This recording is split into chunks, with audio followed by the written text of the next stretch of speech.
Today's a bit of a different video. I'm in the city with my two friends. We're sat at a coffee shop. But I thought I would talk about procrastination today because I've been procrastinating a lot, so I thought I'd make this video. Alright, so today's video is about procrastination. I'm making this video because I procrastinate a lot. So what I have found is, I'll pop a graph on the screen right now. But my previous video I talked about, well not my previous one, but like one of my videos I talked about how you have a higher high and a higher low, and when you reach your lowest point, that's like your lowest standard. When you reach your lowest standards, that's when you're like, shit, I need to pick everything back up again, and then you get back to like your normal standards, right? I found that procrastination occurs when you break your lowest standard and you fall below your lowest standards.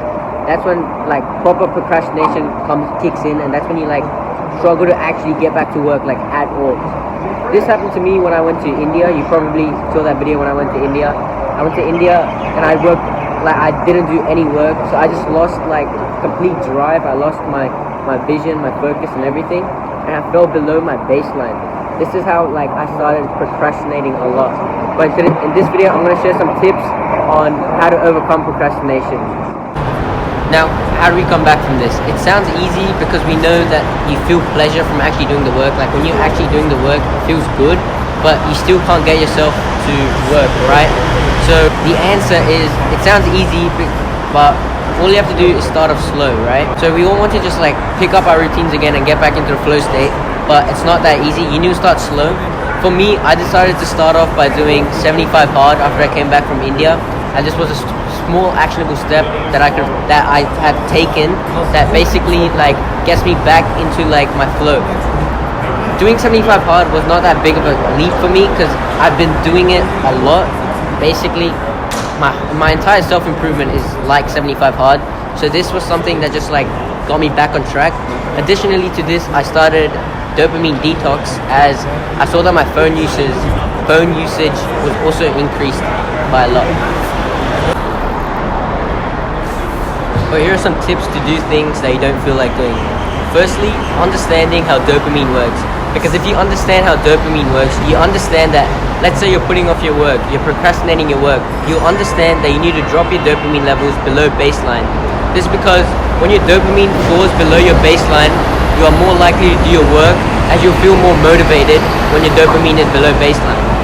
Now your next question is, well, okay, I understand my dopamine needs to fall below baseline, but how do I make it fall below baseline?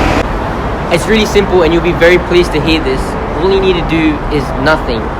No, literally all you have to do is nothing. Literally nothing. Just sit there, no music, nothing. Just sit there on your bed, facing the wall, and this would drop your dopamine levels below baseline. And if this is enough, try having a cold shower or doing some push-ups, something that you don't like doing that will make yourself like really fucking bored. Another tip is to give yourself a deadline for your work. For example, if I'm procrastinating, I'll give myself a deadline. Say to yourself like, I'll finish this before 7 o'clock 2 days from now, or like 9 o'clock today. And if you've been on self-improvement for a long time now, you understand how important it is to stick to your word. My final tip is to work 5 minutes. What this means is when you're doing your work, you literally sit down and you tell yourself, I'm only going to work for 5 minutes, or you can even say 2 minutes. What this does, it tricks your brain to like sit down and actually do the work, but make sure you're sitting down with no distractions. And what ends up happening like 90% of the time, you end up sitting down for your 2 minutes or your 5 minutes where you end up just smashing out all your work and doing it for a really long time. This tip is a real lifesaver for doing like any school assessments. I've ended up doing this, and this actually helped me cut down a 3-day project into 1 day. Well, I hope this video helped. This is something I wish I heard a long time ago, but I'm also glad I didn't because I wouldn't be making this video right now. But I hope you guys enjoyed. Drop a comment on the video if you want to see anything else. But yeah, that's it for today.